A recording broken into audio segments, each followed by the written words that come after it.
আসসালামু আলাইকুম প্রিয় ভিউয়ার্স, আপনারা সবাই কেমন আছেন? নিশ্চয়ই আল্লাহর রহমতে ভালো আছেন। তো যে যেখান থেকে দেখছেন আমার এই চ্যানেলকে অবশ্যই ফলো করবেন, আর ইউটিউবে দেখলে সাবস্ক্রাইব করবেন।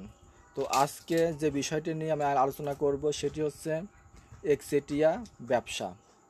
তো ব্যবসা অনেক রকম হয়ে থাকে, তার মধ্যে একতরফা বা দুতরফা আছে, এবং যারা কোম্পানি খুলে ব্যবসা করে বা ডিলারশিপে ব্যবসা করে সেটি আলাদা। তো আজকে একতরফা ব্যবসা কাকে বলে বা সংজ্ঞা, এবং একতরফা ব্যবসার যে উপকারিতা বা সুবিধা, কয়েকটি সুবিধার কথা আমি জানাবো। সেটি হচ্ছে একতরফা ব্যবসার সংজ্ঞা বা কাকে বলে।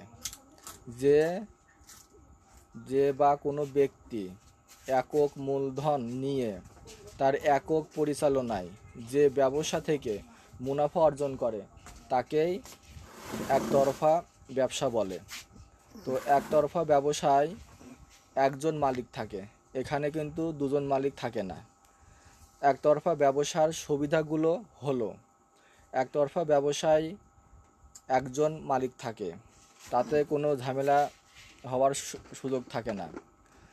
এখানে তিনি একাই পণ্য ক্রয় করে এবং একাই বিক্রি করে, এতে টাকার হিসাব নিকাশ সহজ হয় এবং কোনো ঝামেলা হয় না। একতরফা ব্যবসায়ের ঝুঁকি কম এবং এখানে চুরির হাতও কম হয়।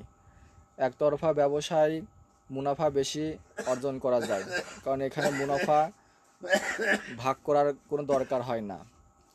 একতরফা ব্যবসায় অনেক সুবিধার মধ্যে একটি হচ্ছে যে আপনার ব্যবসায় আপনার নিয়ন্ত্রণে থাকে, আপনি এর মালিক এবং আপনি এর সর্বদা দেখাশোনা করেন, যার ফলে আপনার ব্যবসায় ভালো মন্দ আপনি বুঝতে পারেন। এতে ব্যবসায় উন্নতি করা সম্ভব হয় এবং আপনার মুনাফা অন্যজনকে না দেওয়ার ফলে আপনার ব্যবসায় দ্রুত উন্নয়ন ঘটে। তো যারা পার্টনারশিপে ব্যবসা করেন বা চারজন বন্ধু নিয়ে ব্যবসা কথা ভাবছেন, তারা আজই মাথা থেকে ঝেড়ে ফেলুন। ব্যবসা করবেন একা, সম্পূর্ণ মুনাফা হবে আপনার, কারণ মানুষ অনেক কষ্ট করে ব্যবসা করে। আপনি একা ব্যবসা করবেন, ব্যবসা পরিচালনা করছেন এবং আপনার মাস গেলে টাকা নিয়ে যাচ্ছে আপনার বন্ধুরা, এটা কিন্তু খুবই খারাপ বিষয়। তো একতরফা ব্যবসার সংজ্ঞা আমি বললাম এবং একতরফা ব্যবসার সুবিধাগুলোও কিন্তু বললাম।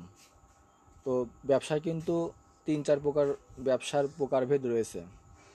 যারা অ্যাকাউন্টিংয়ে পড়েন বা ব্যবসা বাণিজ্য বিষয় পড়েন, হিসাব বিজ্ঞানে পড়েন, তারা কিন্তু ভালো করে জানেন। তো একতরফা ব্যবসার কিন্তু অনেক সুবিধা রয়েছে। কি নিবি বল?